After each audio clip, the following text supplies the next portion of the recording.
Good morning girls. कल हमने पढ़ा था कि micro processor and micro controller में क्या डिफरेंस होता है, माइक्रो कंट्रोलर कितने टाइप्स के होते हैं। आज हम पढ़ेंगे कि हमारा 8051 माइक्रो कंट्रोलर के क्या क्या फीचर्स होते हैं। बेसिकली कल हमने पढ़े थे माइक्रो कंट्रोलर 8 बिट के भी होते हैं, 16 बिट के भी होते हैं, 32 बिट के भी होते हैं। ओके, बट आपके सिलेबस में जो जो डिस्कस हुआ है वो 8051 माइक्रो कंट्रोलर डिस्कस हुआ है। So before going to the details of 8051 microcontroller, we should understand what are the features. उसके फीचर्स क्या होते हैं। 8051 माइक्रो कंट्रोलर सबसे ओल्डेस्ट आर्किटेक्चर है। ठीक है, कल हमने आपको बताया भी था कि it is 8 bit micro controller.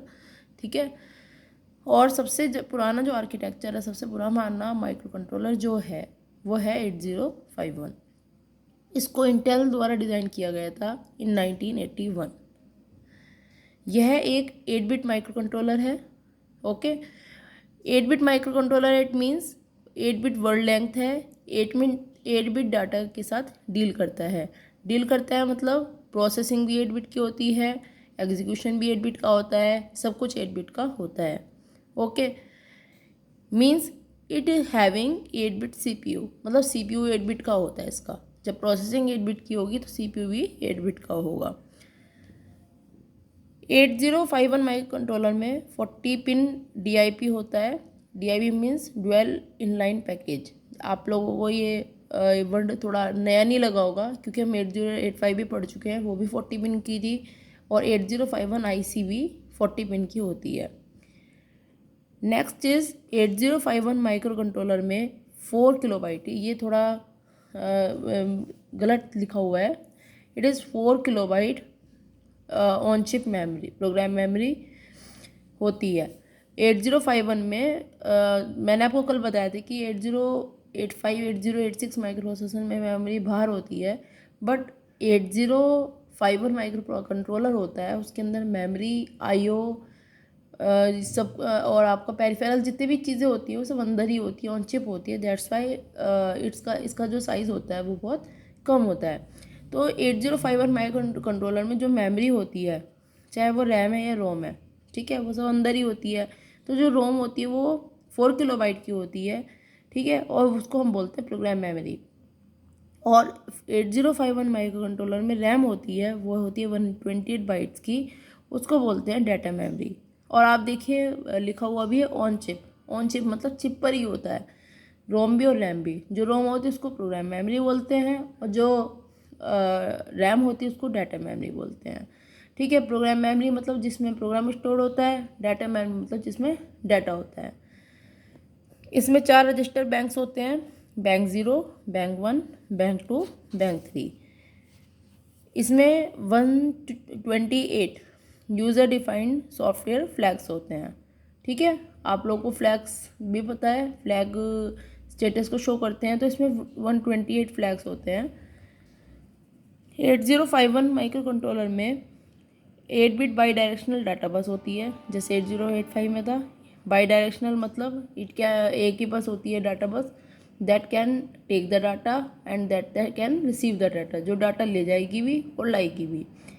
8051 micro controller में 16 बिट की यूनी डायरेक्शनल एड्रेस बस होती है। एड्रेस बस होती है एक ही डायरेक्शन में।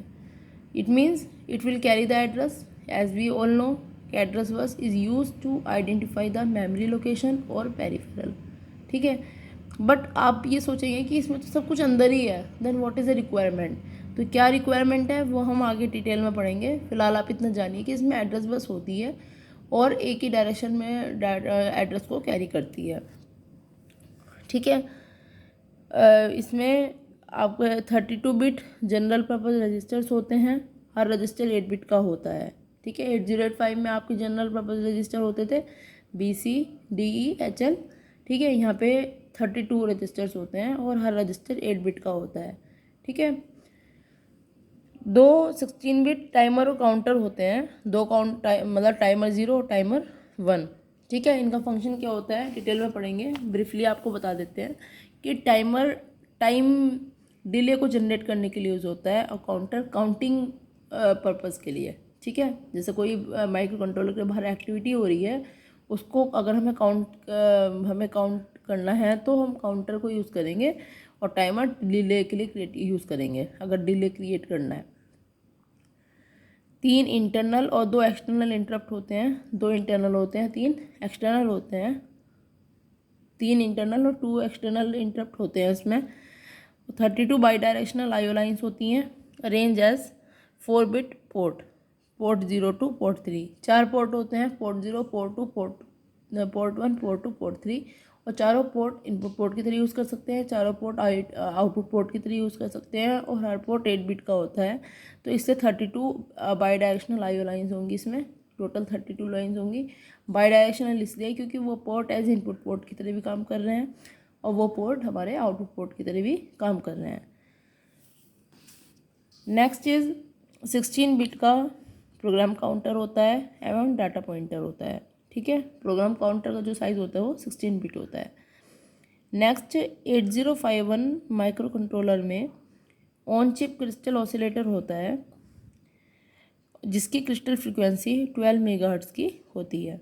इसमें आपका जो क्रिस्टल ऑसिलेटर होता है उसकी जो फ्रिक्वेंसी होती है वो 12 मेगाहर्ट्ज़ की होती है।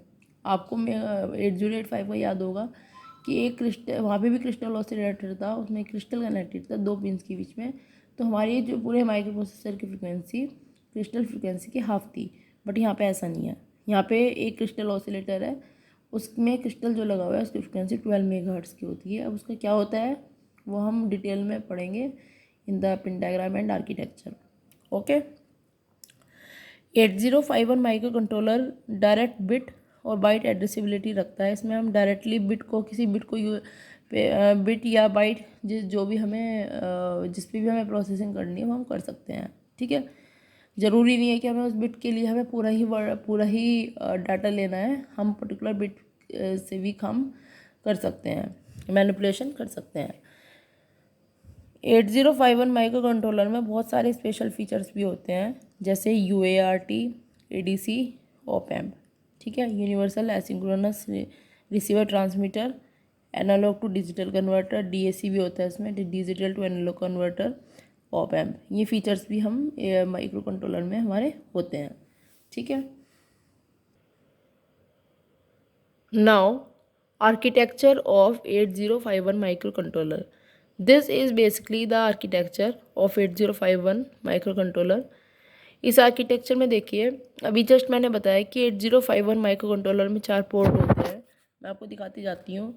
This is port 0, this is port 1, this is port 2 and this is port 3, ठीक है। और आप देखिए कि हर ये जो पोर्ट है बाई डायरेक्शनल पोर्ट है। अब देखिए आप कहीं इसमें एरो दिख रहा है आपको, this is by directional arrow, ठीक है। ये बाई डायरेक्शनल एरो इंडिकेट कर रहा है कि हमारे जो पोर्ट है इनपुट पोर्ट की तरह भी काम करेंगे और आउटपुट पोर्ट की तरह भी काम करेंगे।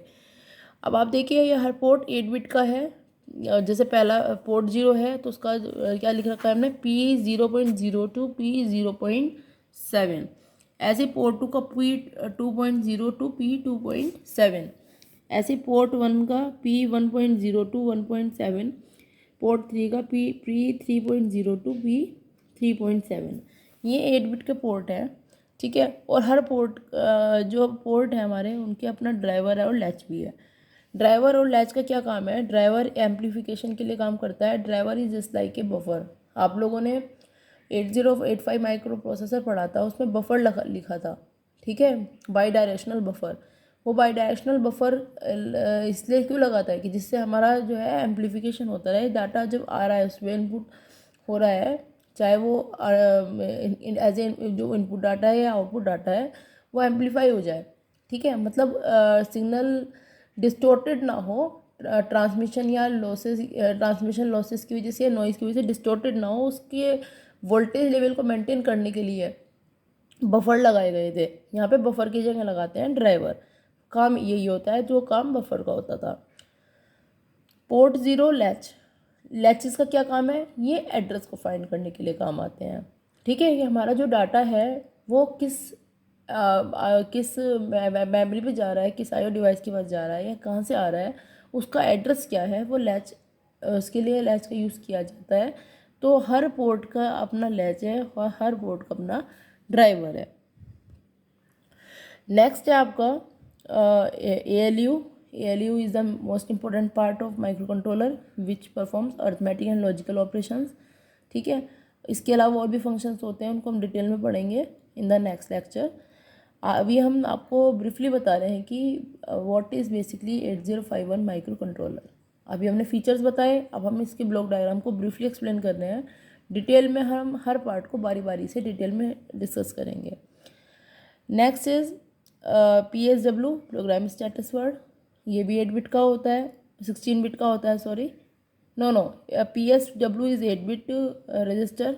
क्या होता है, फंक्शन क्या होता है, we will study in detail. Temporary registers होते हैं TMP1 TMP2 B register accumulator.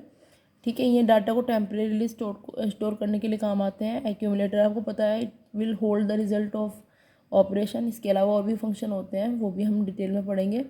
Stack pointer होता है, ठीक है। Interrupt serial block and time block होता है, ठीक है। इसके अलावा आपका रैम होता है, रैम और रोम इसी में ही होती हैं, that's why it is called micro controller. तो ये रैम और रोम, रैम डाटा रीड भी करने के लिए काम आती है, राइट भी करने के लिए काम आती है, इसलिए इसके साथ लगा हुआ है रैम एड्रेस रजिस्टर।